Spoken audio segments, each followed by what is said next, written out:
Welcome, everybody, to the Science Social Hour. In this podcast, we'll be bringing you the social side of science, where we interview a variety of people working in science, doing really cool work in all different kinds of areas. I'm your host, Matthew Facciani, and my own background is in social science, and I was thinking of calling it the Social Science Hour, but I didn't want to give the impression that we're only going to focus on social science since, again, we're going to be talking to all kinds of different people. Since this is the very first episode, I'll give a brief history of my own academic background.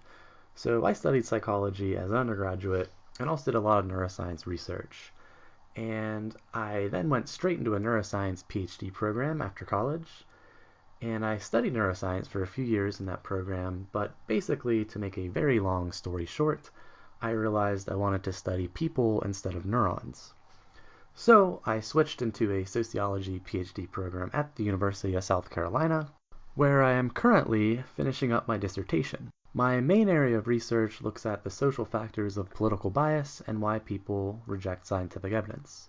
So maybe in a future episode I'll talk more about all that stuff, but right now I'm super excited to introduce our first guest, who is Emily Calandrelli. Emily is a West Virginia native who graduated from MIT with both a master's in aeronautics and astronautics, as well as a master's in technology and policy. She is a correspondent on the TV show Bill Nye Saves the World, and she's also the host and producer of Xploration Outer Space on Fox. Emily is also the author of the Ada Lace series, and she's a professional speaker who gives talks on the topics of space exploration, scientific literacy, and equality. I've been a big fan of Emily's work for years, so it's quite an honor to have her on my show today. Emily, thank you so much for coming on today. How are you? I'm doing good. How are you? I'm great. There's so many things that I'm excited to talk to you about, but before we jump into all of those cool things you've been doing, I'd really like you just to share with everyone your journey into science. So what got you interested in science, and how did you navigate your whole educational background from college to grad school and beyond? Yeah. So, right today I'm a TV host mostly, but my education is mostly in engineering. But I got into engineering not because I wanted to become a science TV show host, but because I was a very practical high school senior and I knew that I liked math and I wanted to have a good job when I graduated college. And so when I was a high school senior, I literally Googled the starting salaries of all the different majors one can major in college. And across the board, the top salaries were all engineering majors. And so I figured, okay, I want to have a good job. I like math. I'm going to go into engineering. And it wasn't, the same type of story that a lot of my peers had, which was, you'd hear stories of people who took apart radios with their dad when they were a kid or went to a rocket launch with their mom or whatever it was. I joined engineering thinking this is going to suck. But at the end of 4 years, I'm going to have a good job. But I got into engineering and I learned of all the really cool opportunities that NASA and others have for students who pursue aerospace engineering. And I fell in love with the major. I fell in love with the industry, and I started chasing all those opportunities. And so, here we are X number of years later. And I'm a huge advocate for the space industry, huge advocate for all of the opportunities that students have in this industry, provided by mostly people like NASA. And that's kind of how I started out. Awesome. I was reading an interview where you discussed how people don't have to come from a family of scientists to get into science. And I was wondering if you could just expand on that a bit more and talk about that aspect of your journey. Yeah, definitely. That's the one thing is I was the first person in my family to pursue a STEM career. And so all of this felt so new and actually very scary when you first start out, because college is scary enough. And then when you add on to that you're doing a quote unquote hard major, which, everybody reminded me that this is going to be a hard major to do. And you have no one to look to be like, well, what was it like for you? How did you make sure that you did well in these types of classes? It becomes a very scary challenge. And then on top of all of that, being one of the only girls in your class, it was something that to this day, I'm like, I don't know how I made that decision and was confident that I would be okay. I guess I just had, the support of my parents and supportive friends and all of that. So I got pretty lucky in that department that I had people in my corner kind of cheering me on, because it's not an easy decision to make when you don't know anybody that's done it before you. Yeah, absolutely. Given that STEM fields are so male dominated, what were some strategies that helped you during your time in engineering school? So for me, one of the best things that I have learned over the years to get over that challenge and that mindset is just to find the other women that are pursuing this, and make sure you have a close knit circle of like strong female friends who are also pursuing STEM careers. And so when you have little challenges that maybe only women face in your job, you have people to go to sort of either vent to or ask for advice on how to deal with the situation, because a lot of the women have dealt with very similar situations. And so, yeah, it's not an ideal situation. It's not an easy situation, but if you can find a strong group of female friends that are going through the same thing, you have a peer network that you can turn to. Yeah, that's great advice. And I think the women that I know in science, they definitely talk about similar things. And the good news is we do see progress over the years. And even though in certain fields like engineering and physics are still very male dominated, but I believe that still we're seeing some increase in those fields in the last 20 or so years, right? Yeah, I mean, it's certainly not the increase that we are hoping for. I think there's been sort of a renaissance in the last few years of people actively trying to change this. And so I'm hopeful that in the next few decades, we'll see a bigger increase. What's interesting is that, not all STEM fields are as male dominated, because a lot of the fields, especially the ones related to medicine and the medical industry, ones naturally sort of that lend to maybe, the stereotype that women are more nurturing.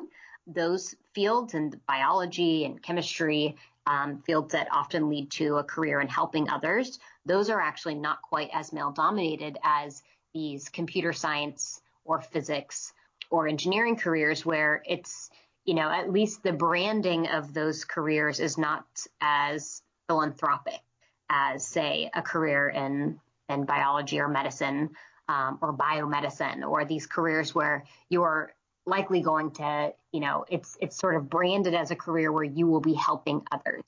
Studies have shown that younger girls really value a career where they're likely to help others. And so unless we can find a way to rebrand a lot of these other tech careers, because the message that they get when it comes to tech careers is often, you can build the next iPad or iPhone or Tesla or rocket, or send a Tesla into space on a rocket that you've built, see things explode and transform the technology of the future. All of that is true, but the missing message is that you can also use these skills that you learn to help others, to make the world a better place. And so careers like environmental engineering is a less male dominated field because it has this message of like, you can make the world a better place. And so for me, when I talk to younger kids, I try to always include a message, especially with aerospace engineering, that there are so many people with aerospace engineering degrees who are making the world a better place with these skills that they're developing. So not all STEM careers are all equally male dominated. The ones that have a more stereotypical philanthropic ideal to them are less male dominated. And so I think for me, one of the ways that we can change this demographic in the future is by helping to change the message of other STEM careers. That's a great point. And there are more women that are choosing science majors now. However, even in STEM fields like biology, where there are more women entering the fields, there are still some issues with how many women remain in the fields compared to men. So I was wondering if I could hear some of your thoughts on that. Yeah, definitely. It's like a question of the interest may be there at the college level, but then as you trickle upwards toward, management and higher levels, the women often start leaving. And so then you get into a question of, well, it's not the interest and the career, it's sort of the social system that we have in place that is forcing or encouraging women to leave these careers. And so then you get into the unconscious bias of hiring and firing and promoting, sexual harassment, and a lot of other things. So yeah, it's a multifaceted problem that really has no silver bullet to solve it. But yeah, lots of things going on here. Yeah, absolutely. And one way to help out with this is when we see more women represented in leadership roles in science. And you have definitely done a great job doing this by hosting and producing your own science TV show.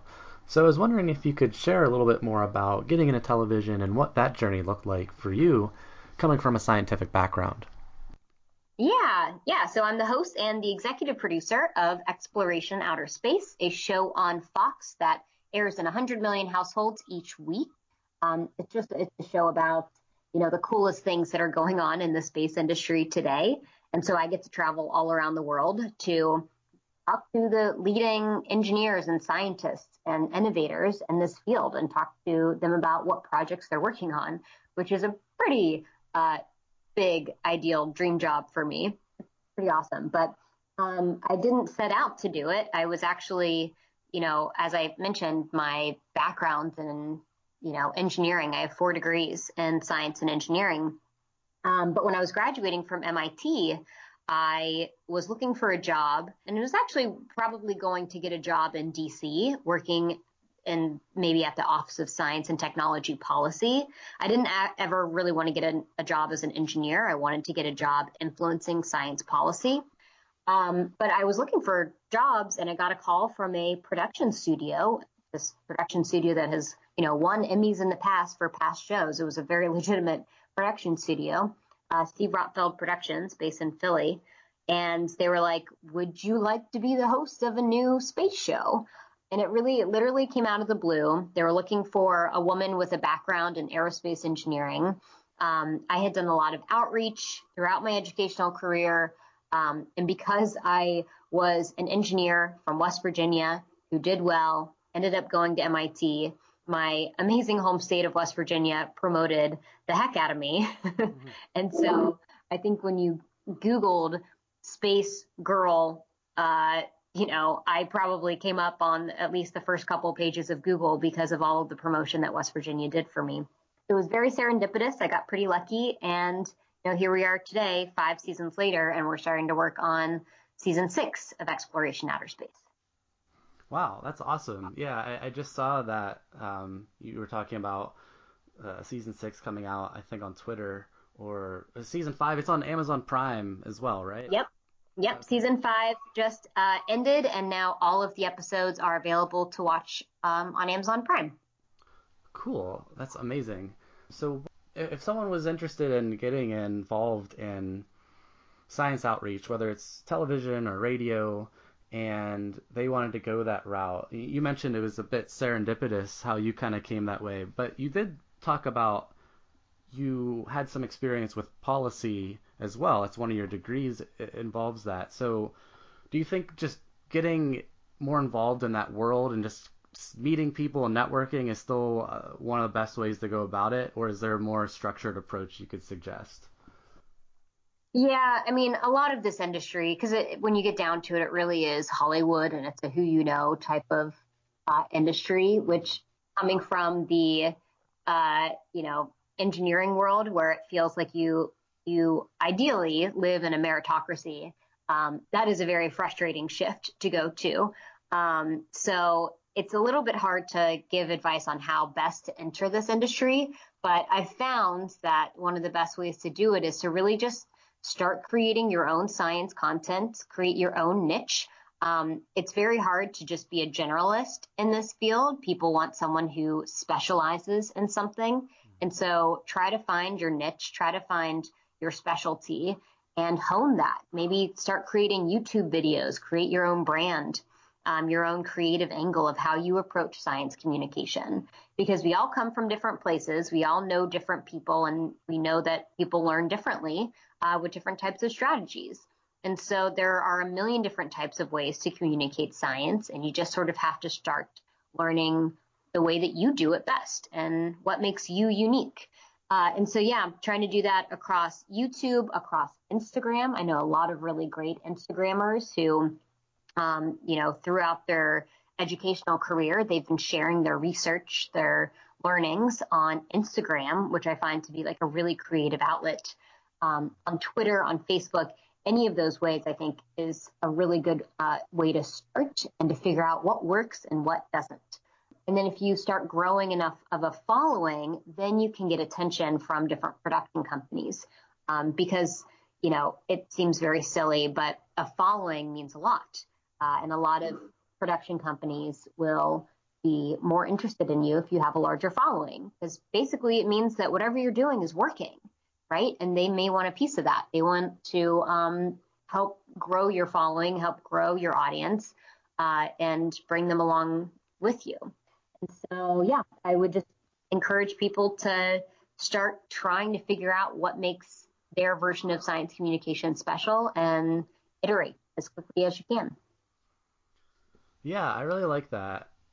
And especially the emphasis on finding your niche and something special, because usually that's something you're really interested and passionate about, which can be a lot easier to work on intrinsically than stuff you're not as interested in. So, everyone is going to be starting, at least most people are going to be starting at not having much of an audience and not much of a following. So at the beginning, you're just doing it because you like it. And eventually, once you become good at it because you're putting a lot of work into it, then the following can come, and then I think more opportunities could come after that. So that's really cool that you're able to use two very important things to you, both like policy and outreach, but you clearly have the passion for science and engineering and space and all those things. So that's like such a great combination of things that you can use to help share knowledge to so many people that don't have the same backgrounds or experiences. Definitely. Awesome. So one of the other things I wanted to ask you about was your book series. So how did you start getting involved in writing children's books? And where did that idea come from? And if you could talk more about that. Yeah. So, one of the things I'm interested in is trying to get more girls excited about STEM. And one of the reasons why we have this disparity in women and men in STEM fields is because of lack of representation of women in STEM, especially for young girls. And so I wanted to help, solve that problem in a small way. And one of the ways that we can do that is through books, because little kids like reading books. And if I think about the different types of books that were around when I was a kid, a lot of them that featured science or technology or adventures or whatever it was, featured mostly male characters. And so I wanted to create a book that had a female lead who loved science and technology. And that was how the Ada Lace Adventures were born. So Ada is a third grader who loves science and technology and solves mysteries with tech and gadgets that she builds herself. So it's kind of my way of presenting a very cool female character who just naturally loves science and tech and experiments and fails and keeps on experimenting and building something until it works. And so, we have 5 books in the series. The 5th one comes out in February. The first 4 are out now. You can buy them at Barnes & Noble or on Amazon. And I'm pretty proud of them. Yeah, that's awesome. I saw an interview of yours where you discussed how another goal was to show how science can be for all kinds of kids, and too often scientists are displayed as these very antisocial types, like in shows such as The Big Bang Theory, and your books give a counterexample to that. Right, exactly. Yeah. So Ada in the book, she's, a normal social kid who is not necessarily extroverted, but is not the stereotypical Big Bang ultra nerd of someone who is, antisocial and doesn't have the right, nice social skills. A lot of times we have this mentality that if you're really, really smart, you don't have to be kind. And so we have these characters like House or Sherlock Holmes or The Big Bang Theory, all these people who lack social niceties and these normal, just everyday things that you expect from most people, but not from someone who's super smart. And so, anyways, Ada, yeah, she's just like a normal kid who happens to, her hobby is science and tech. Her best friend's hobby is like art and creativeness, and she loves making her own clothes and designing her own line of scarves, and she paints and she's super creative. And so a lot of the books play on how kids can be smart in different ways and they can work together to solve problems, because a lot of times to solve different types of unique problems, you need skill sets in different areas. So yeah, we try to make sure we're putting forth a new type of caricature of what someone who just likes science and technology can look like. Awesome. That's great. That's so good to hear because I definitely get frustrated when I see that trope presented. It's always like the mean male genius is often Right. super popular in the media, and it's harmful for a variety of reasons, but it also just reinforces the idea that this is what scientists look like. If you want to be really successful, you have to be this certain way, and if you can't just be someone that's like really interested in it and works hard because they're not presented in the media as much. So I feel like it's good for both boys and girls to see this, because if we want to change the culture, then having more women represented as scientists and in science will show that it's just for everyone, and hopefully there won't be as much pushback in future generations. I know there's been some research looking at how boys and girls, when they're asked to draw a scientist, they are much more equal in the gender they choose compared to generations past. So it was typically always like a male in a lab coat, and now and more recently we're seeing that boys and girls alternate. There's actually a much more equality. So that's pretty cool that at an early age we're seeing this change. Yeah, definitely. Yeah, so I think a lot of the work that you're doing and other people that are doing are really driving that cultural shift. So another area I wanted to talk to you then is when we talk about science, some of the techniques we can use to best communicate it to other people. And I know that when we met at the science communication camp, that was the focus of your talk at that event. And I know you've also given a TEDx talk on this as well. So I was wondering if you could share some of your thoughts on communicating science and some of the best approaches that you think are helpful, and also some of the research you've read about it. Yeah, I think for me the most straightforward strategy that I've learned is to talk about science in a way that interests your audience. And it sounds very straightforward and very obvious, but oftentimes we forget to care about what our audience cares about. So the kind of marketing adage that's used here that is called it's bait the hook to suit the fish, meaning speak about what your audience cares about, not what you think they should care about. And there are many ways to do that, but there's a lot of political psychology that talks about how to, cater your message to the interest of different political ideals. There has been research that shows that if somebody leans conservative, they prioritize different values than someone who leans liberal. And so someone who leans conservative will care about things like national security and the military and patriotism more than, a liberal will more likely care about fairness and equality and protection from harm.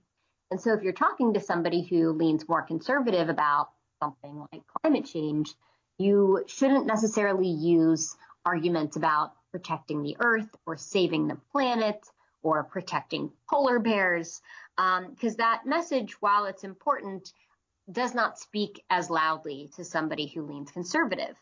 Instead, if you frame different types of climate change policies as a way to keep, their air, water, and land pure, people who lean conservative care about purity.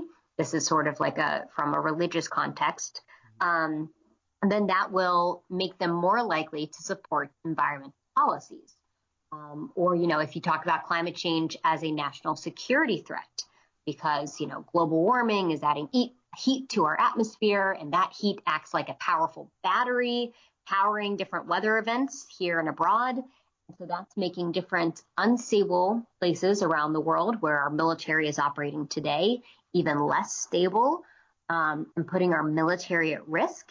If you talk about climate change in that way, from that perspective, as a national security issue, then they're more likely to listen to you, to care about what you have to say. And so just being very cognizant of who your audience is, what they care about, and tailoring your message as a way that, speaks to their values can be very powerful. And it's something that sounds very straightforward, but we often forget to do.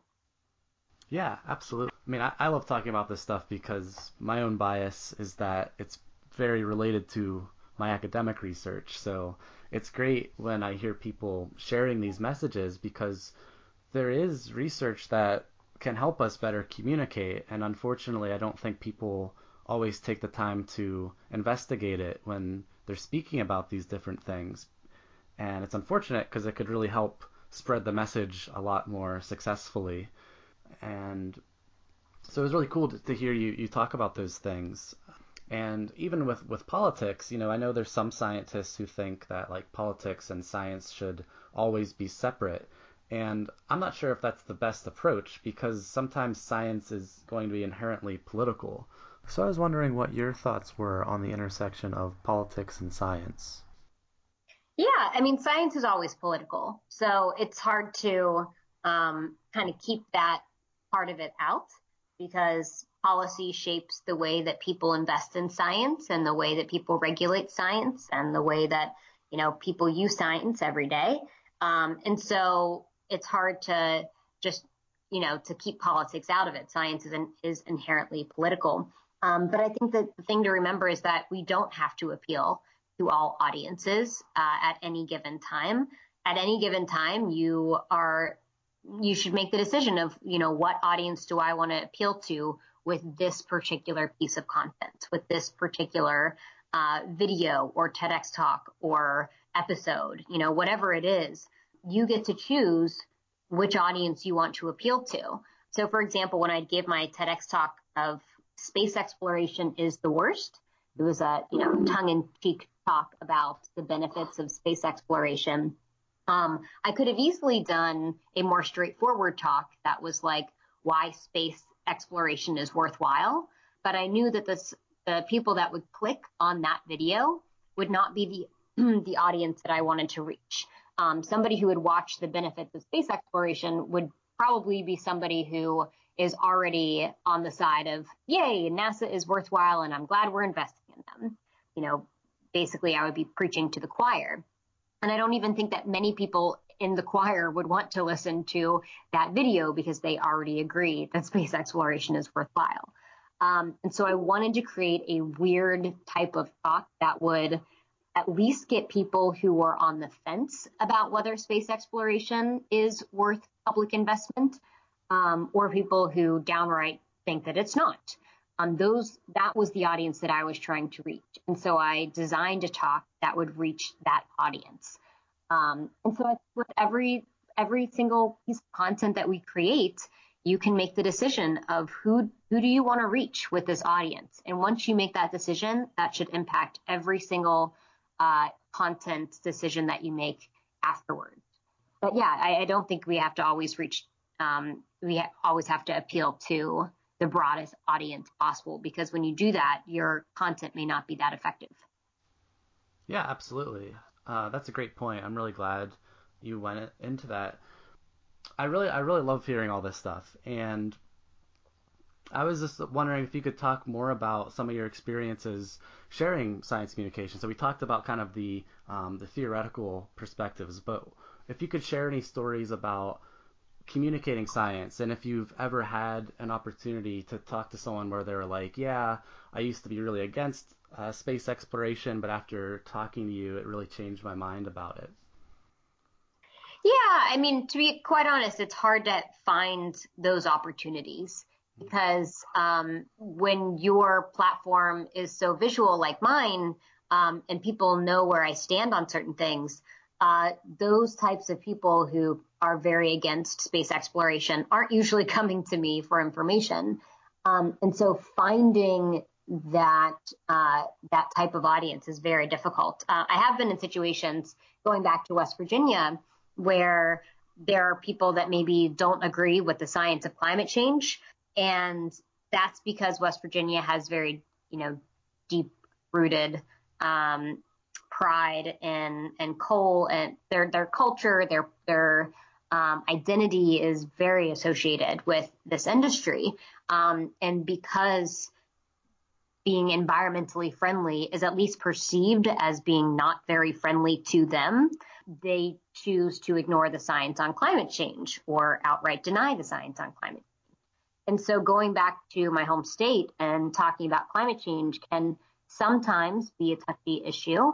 There are many groups within West Virginia who are huge climate change, like fighters. I don't want to say climate change advocates because no one's advocating for climate change, but they are advocates of the science of climate change and how West Virginia can work to fight against it so that we can be, so we can thrive in the future. But for the most part, there are a lot of people in West Virginia that are not, they're a little bit hostile when I come back to talk about climate change. And so for me, I've been trying to create different tactics of how I approach it when I go back home so that I'm sensitive to the fact that coal is such a big part of their identity and that the coal industry going away has been a huge problem for many people in West Virginia, especially economically. And so I understand where they're coming from when it comes to the fact that they don't want to believe in climate change, right? It benefits them if climate change isn't happening. So I understand kind of where they're coming from. But for me, one of the strategies I've started to employ is I use the analogy of Pittsburgh.